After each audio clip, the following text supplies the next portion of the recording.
Joint parliamentary committee report ఆధారంగా వక్ఫ్ సవరణ బిల్లుకు ఫిబ్రవరి 19న జరిగిన సమావేశంలో కేంద్ర కేబినెట్ ఆమోదించినట్లు తెలుస్తోంది. ఈ సందర్భంగా జేపీసీ ప్రతిపాదించిన 23 మార్పులలో 14 మార్పులను మంత్రివర్గం ఆమోదించిందని సమాచారం. ఈ నేపథ్యంలో మార్చి 10న కీలక పరిణామం చోటు చేసుకోనుంది. బడ్జెట్ సమావేశాల ప్రారంభంలో పార్లమెంటులో ప్రతిపక్షాల తీవ్ర అభ్యంతరాల మధ్య ఈ నివేదికను ఉభయ సభలోనూ ప్రవేశపెట్టిన సంగతి తెలిసిందే. జేపీసీ రిపోర్టుల నుంచి కొన్ని అంశాలు తొలగించారంటూ ప్రతిపక్ష ఎంపీలు ఆరోపించారు. వక్ఫ్ బిల్లును సభలో ఆవేశపూరితంగా తీసుకురావడానికి ప్రయత్నించారన్న ఆరోపణలు వచ్చాయి. ఆ ఆరోపణలను కేంద్రం తోసిపుచ్చింది. ఇందులో భాగంగా ప్రతిపక్ష వాదనలు సత్య దూరాలని, జగదాంబిక పాల్ ప్రతి ఒక్కరి అభిప్రాయాలు వినడానికి ప్రయత్నించారని, సవరణలను ప్రతిపాదించడానికి అందరికీ తగినంత సమయం ఇచ్చారని ప్యానెల్ సభ్యురాలు లోక్సభ ఎంపీ అపరాజిత సారంగి తెలిపారు. గత వారమే కేంద్ర మంత్రివర్గం జాయింట్ పార్లమెంటరీ కమిటీ రిపోర్టును ఆమోదించిందని, మార్చి 10న ప్రారంభం కానున్న బడ్జెట్ సమావేశాల రెండో భాగంలో ఆ వక్ఫుల ఆస్తుల రిజిస్ట్రేషన్ క్రమబద్ధీకరణ బిల్లుకు లైన్ క్లియర్ అయ్యే అవకాశాలున్నాయని అంటున్నారు.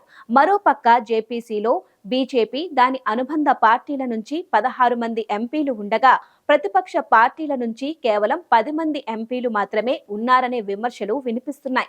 అందువల్లే ప్రతిపక్షాల నుంచి వచ్చిన 44 మార్పులు తిరస్కరించబడ్డాయని, బీజేపీ చేసిన 23 మార్పుల్లో 14 మార్పులను మంత్రివర్గం ఆమోదించిందని అంటున్నారు.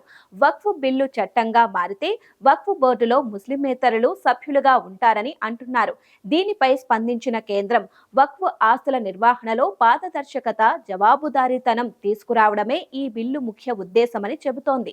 అయితే ఇది మత స్వేచ్ఛపై ప్రత్యక్ష దాడి అని కాంగ్రెస్ నేత కేసీ వేణుగోపాల్ విమర్శించారు. ఈ సందర్భంగా వక్ఫ్ బోర్డులో ముస్లిమేతరులను నియమించడంపై ప్రధానంగా విపక్షాలు అభ్యంతరం వ్యక్తం చేస్తున్నాయి.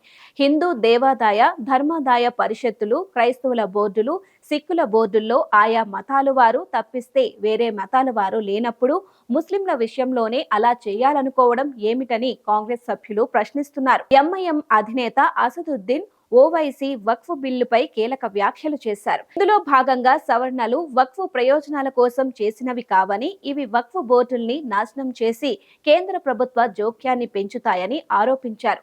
దీనివల్ల ముస్లింలు తమ మసీదులను కోల్పోవాల్సి వస్తోందని అన్నారు. జనవరి 29న ముసాయిదా నివేదికను జేపీసీ ఆమోదించిన సంగతి తెలిసిందే. ఇందులో భాగంగా 15-11 మెజారిటీ ఓటుతో నివేదికను ఆమోదించింది. ఈ సందర్భంగా బీజేపీ సభ్యులు చేసిన 14 సవరణలను కమిటీ ఆమోదించగా ప్రతిపక్ష సభ్యులు సూచించిన మార్పులను కమిటీ తిరస్కరించింది.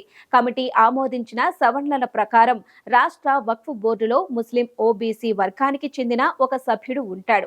ఇదే సమయంలో రాష్ట్ర ప్రభుత్వాలు అగా ఖానీ, బోహ్రా వర్గాలకు ప్రత్యేక వక్ఫ్ బోర్డులను ఏర్పాటు చేసే నిబంధనలు కూడా ఈ సవరణల్లో ఉన్నాయి. ఇదే సమయంలో కుటుంబ వక్ఫ్లో మహిళల వారసత్వ హక్కులను రాష్ట్ర ప్రభుత్వం పరిరక్షించే నిబంధనలు ఉన్నాయి.